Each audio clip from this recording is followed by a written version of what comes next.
أعوذ بالله من الشيطان الرجيم. بسم الله الرحمن الرحيم. ولقد آتينا موسى الكتاب وقفينا من بعده بالرسل وآتينا عيسى ابن مريم البينات وأيدناه بروح القدس أفكلما جاءكم رسول بما لا تهوى أنفسكم استكبرتم ففريقا كذبتم وفريقا تقتلون وقالوا قلوبنا غلف بل لعنهم الله بكفرهم فقليلا ما يؤمنون ولما جاءهم كتاب من عند الله مصدق لما معهم وكانوا من قبل يستفتحون على الذين كفروا فلما جاءهم ما عرفوا كفروا به فلعنة الله على الكافرين بئس ما اشتروا به أنفسهم أن يكفروا بما أنزل الله بغيا أن ينزل الله من فضله على من يشاء من عباده فباءوا بغضب على غضب وَلِلْكَافِرِينَ عَذَابٌ مُّهِينٌ۔ پناہ مانگتا ہوں میں اللہ کی شیطان مردود سے۔ شروع کرتا ہوں اللہ کا نام لے کر جو بے حد مہربان اور نہایت رحم کرنے والا ہے۔ اور ہم نے موسیٰ علیہ السلام کو کتاب یعنی توریت دی، اور ہم نے آپ کے بعد بہت سارے رسولوں کو یکے بعد دیگرے بھیجا، اور ہم نے دیا عیسیٰ ابن مریم کو بینات یعنی کھلی ہوئی نشانیاں یعنی معجزات، اور ہم نے آپ کی تائید کی روح القدس کے ذریعے سے۔ کیا جب تمہارے پاس کوئی رسول آئے اللہ کے احکامات کو لے کر، جب وہ اللہ کے احکامات تم کو نہیں بھائے، تم کو دل سے ناپسند ہوئے، تو تم نے تکبر کیا، تم نے نبیوں کی ایک جماعت کی تکذیب کی اور ایک جماعت کو تم نے قتل کیا، اور کہاں انہوں نے ہمارے دلوں پر غلاف ہے، بلکہ اللہ رب العزت نے ان پر لعنت بھیجی ان کے کفر کی وجہ سے۔ بہت کم ہیں جو وہ ایمان رکھتے ہیں۔ اور جب ان کے پاس آئی اللہ کی کتاب جو اس چیز کی تصدیق کرنے والی ہے جو ان کے پاس تھی، اور اس سے پہلے وہ کافروں پر اس کے ذریعے سے فتح طلب کیا کرتے تھے، پر جب ان کے پاس اللہ کے احکامات آئے جس کو انہوں نے پہچانا تو وہ اس کے منکر ہوئے، پس اللہ کی لعنت ہے کافروں پر۔ برا ہے جس کو انہوں نے خریدا اپنی جان کے بدلے، کہ یہ کہ وہ انکار کیا ان چیزوں کا جس کو اللہ نے نازل کیا سرکشی کرتے ہوئے۔ یہ کہ اللہ رب العزت نازل کرتا ہے اپنے فضل کو اپنے بندوں میں سے جس پر چاہتا ہے، پس وہ لوٹے غضب پر غضب لے کر، اور کافرین کے لیے رسوا کرنے والا عذاب ہے۔ معزز حاضرین مجلس اور پردہ نشین خواتین ہمت، یہ سورہ بقرہ کی 11ویں رکوع کی شروعات ہے۔ اس سے پہلی آیات میں بنی اسرائیل کے مختلف عہدوں یعنی قول و قرار کا ذکر ہوا، جن وعدوں کی پابندی کرنے سے یہ قوم یعنی بنی اسرائیل عاجز رہی، اور ان جرائم اور نافرمانیوں کا بھی ذکر ہوا کہ یہودی قوم نے اللہ کی کتاب کو جھٹلایا، قیامت کا انکار کیا، اللہ تعالیٰ کے پیغمبروں کو جھٹلایا، یہاں تک کہ پیغمبروں کو شہید بھی کیا۔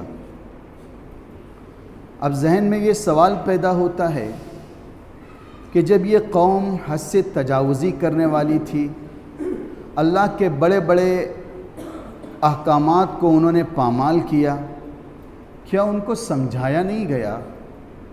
کیا ان کی رہنمائی نہیں کی گئی؟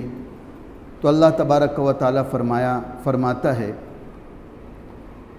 وَلَقَدْ آتَيْنَا مُوسَى الْكِتَابَ، اور ہم نے موسیٰ علیہ السلام کو تورات دی، یعنی ہم نے اے بنی اسرائیل تمہاری ہدایت کے لیے بڑے بڑے سامان کیے، یعنی تم کو مختلف اوقات میں مختلف طریقے سے سمجھایا، اور ہم نے موسیٰ علیہ السلام کو توریت کے ذریعے سے بھی تم کو سمجھایا، تاکہ اے بنی اسرائیل تم اس کے ذریعے سے ہدایت پاتے اور رہنمائی حاصل کرتے۔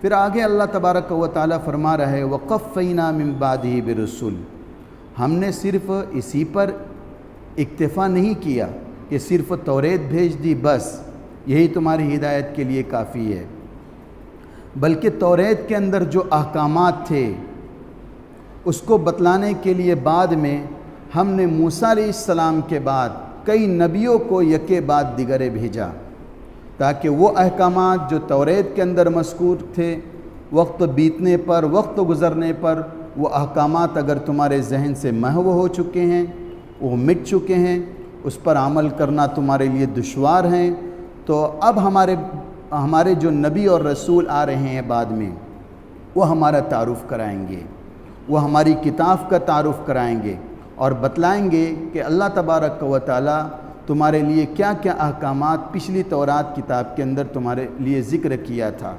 ہم نے یکے بعد دیگرے وَقَفَّيْنَا مِن بَعْدِهِ بِالرُّسُلِ، ہم نے یکے بعد دیگرے بہت سارے رسولوں کو بھیجا، یعنی اللہ تعالیٰ کی طرف سے پیغمبر بھی مبعوث ہوئے یہ بنی اسرائیل کو سمجھانے کے لیے کہ اللہ تبارک و تعالیٰ نے اپنے رسولوں کا یہ جو سلسلہ بھیجا بنی اسرائیل میں، مفسرین بتلاتے ہیں ان کی تعداد تقریباً 4000 تک کی تھی، اور سب سے بہترین جو چیز قرآن کے بعد بنی اسرائیل کے لیے ہدایت کا جو سامان تھی وہ توریت کتاب تھی، بہت جامع معنی کتاب تھی۔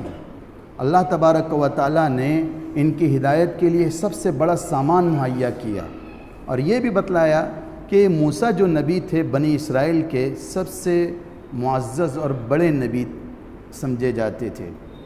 جب یہ گزر گئے، اب ان گزرنے کے بعد اب جب لمبا وقفہ آ گیا تو ہم نے اس کے بعد بہت سارے نبیوں کو بھیجا، یعنی حضرت داؤد بھی آئے جن کا قرآن میں تذکرہ ہے، حضرت سلیمان آئے، حضرت یونس آئے، اسی طریقے سے حضرت زکریہ آئے، حضرت یحییٰ آئے، اور پھر بنی اسرائیل خاندان کے سب سے آخری جو کڑی تھی وہ حضرت عیسیٰ علیہ السلام تھے۔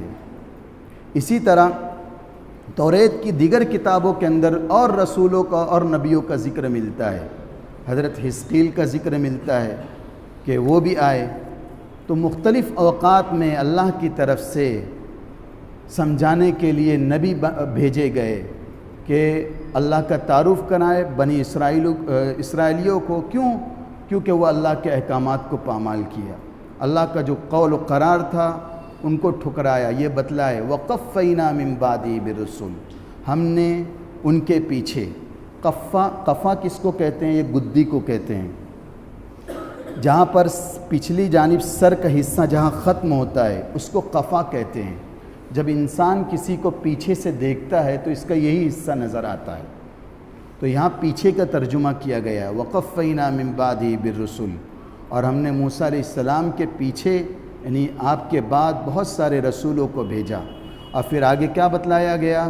اور پھر اللہ تبارک و تعالیٰ نے بنی اسرائیل کے سلسلے میں حضرت عیسیٰ علیہ السلام کو مبعوث فرمایا۔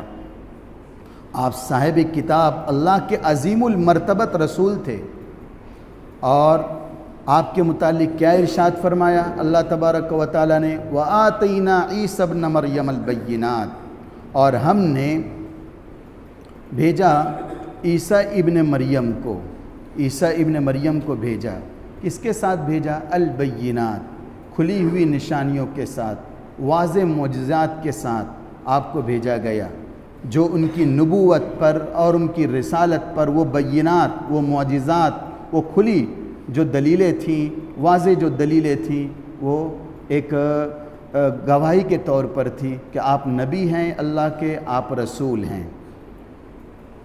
کون سی وہ بینات تھی؟ وہ کون سے معجزات تھے جو حضرت عیسیٰ علیہ السلام کو دیے گئے تھے؟ یعنی عیسیٰ علیہ السلام کو جو واضح نشانیاں جو دی گئی تھی وہ یہ کہ مردوں کو زندہ کرنا. قبروں پر کھڑے ہوتے تھے، یا یافس بن نوح قم باذن اللہ، اے نوح کے بیٹے یافس کھڑے ہو جاؤ اللہ کے حکم سے. قبروں سے کھڑے ہو گئے، نکلتے ہوئے پھر واپس چلے جاؤ. یہ معجزہ تھا عیسیٰ علیہ السلام کا. اور اسی طریقے سے مٹی کا پرندہ ہاتھ سے بنایا اور ہاتھ میں لیا اور پھونک ماری، وہ پرندہ اڑتا تھا اور آگے جا کر گر جاتا تھا. تو یہ مٹی کے پرندوں کی صورت بنا کر اس میں پھونک دینا، پھر اس پرندے کا اڑ جانا، یہ بھی ایک معجزہ تھا. یہ بھی بینات کے اندر شامل ہے.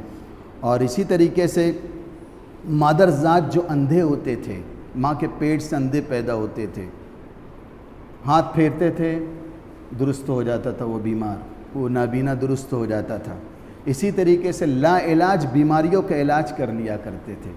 اور عیسیٰ علیہ السلام ایسے پیریڈ میں آئے، ایسے دور میں آئے جب بڑے بڑے طبیبوں کا دور تھا، بڑے بڑے ڈاکٹروں کا دور تھا، اور ان کا یہ دعویٰ تھا کہ ہم جو بیماریوں کا علاج اپنے پاس رکھتے ہیں کوئی اور نہیں رکھتا ہے، کسی کے پاس نہیں ہے.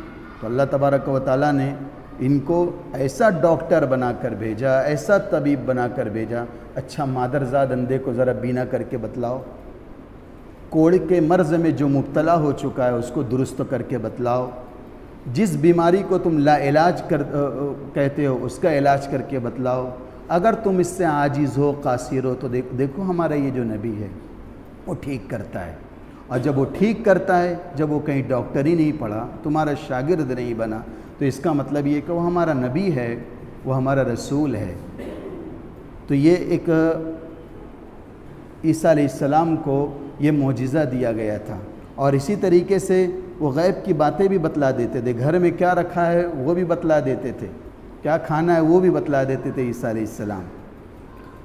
تو حضرت عیسیٰ علیہ السلام کو اللہ وَأَيَّدْنَاهُ بِرُوحِ الْقُدُسِ، قرآن آگے بتلا رہا ہے کہ ہم نے آپ کی تائید کی روح القدس کے ذریعے سے.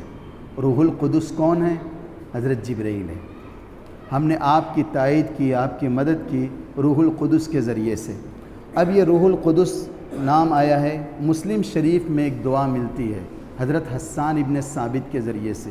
پچھلے درس میں آپ کو بتلایا گیا تھا کہ دیکھو کفار کی جو جماعت تھی وہ آپ صلی اللہ علیہ وسلم کو اشعار کے ذریعے سے، نازیبا کلمات کے ذریعے سے تکلیف پہنچاتے تھے اور مسلمانوں کو بھی تکلیف پہنچاتے تھے. تو آپ صلی اللہ علیہ وسلم نے چند صحابہ کو شعر شاعری کی اجازت دی تھی، جس میں حضرت حسان ابن ثابت تھے، حضرت عبداللہ ابن رواحہ تھے، کعب ابن زہیر تھے. یہ چند ایسے صحابہ تھے جن کو اجازت تھی ان کا جواب دینے کے لیے. حضرت حسان ابن ثابت جو تھے وہ کفار کا، ان کے نازیبہ کلمات کا بڑے اچھے انداز میں جواب دیتے تھے. آپ صلی اللہ علیہ وسلم کا دل جب خوش ہوتا تھا تو یہ دعا دیتے تھے اللہم ایدہ بروح القدس، اے اللہ حسان ابن ثابت کی روح القدس کے ذریعے سے، یعنی جبرائیل امین کے ذریعے سے مدد فرما. تو یہاں پر بھی بتلایا گیا وَأَيَّدْنَاهُ بِرُوحِ الْقُدُسِ کہ آپ کی تائید کی گئی ہے روح القدس کے ذریعے سے، یعنی عیسیٰ علیہ السلام کے ذریعے سے یہ آپ کی. تو یہ عیسیٰ ابن مریم، یہاں نام آیا ہے وَآتَيْنَا عِيسَى ابن مریم، عیسیٰ ابن مریم. عیسیٰ یہ عبرانی زبان کا لفظ ہے. ایسو یا یسو یہ نام ملتا ہے جس کے معنی کیا ہوتے ہیں؟ مبارک اور سردار کے ہوتے ہیں، بہت زیادہ برکت والا اور سردار کے. اور مریم کا معنی امام بخاری نے عابدہ کا بتلایا ہے، یعنی اللہ کی عبادت کرنے والی. حضرت عیسیٰ علیہ السلام کی جو نانی تھی انہوں نے نذر مانی تھی کہ اگر اللہ تعالیٰ نے بیٹا عطا کیا تو اس بیٹے کو بیت المقدس کے لیے میں وقف کر دوں گی، اس کی خدمت کے لیے. مگر اللہ تعالیٰ کی یہ حکمت ہوئی کہ بیٹے کی بجائے بیٹی پیدا ہوئی. تو حضرت عیسیٰ علیہ السلام کی جو نانی تھی بہت پریشان ہوئی کہ میں تو نذر مانی ہوں بیٹے کے لیے، اگر بیٹا ہوتا تو میں بیت المقدس کے لیے اس کو وقف کر دیتی ہوں، یہ تو بیٹی پیدا ہوئی. تو اللہ تبارک و تعالیٰ نے فرمایا کہ ہم نے تمہیں بیٹی دی، مگر جو تم کو بیٹی عطا کی ہے وہ بہت پاک باز اور نیک ہے.